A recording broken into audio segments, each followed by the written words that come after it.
You are looking at Julian's pronunciation guide, where we look at how to pronounce better some of the most mispronounced words in the world, like this other curious word. But how do you say what you're looking for today?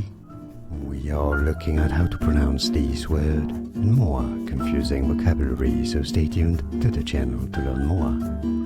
Depreciation. Depreciation.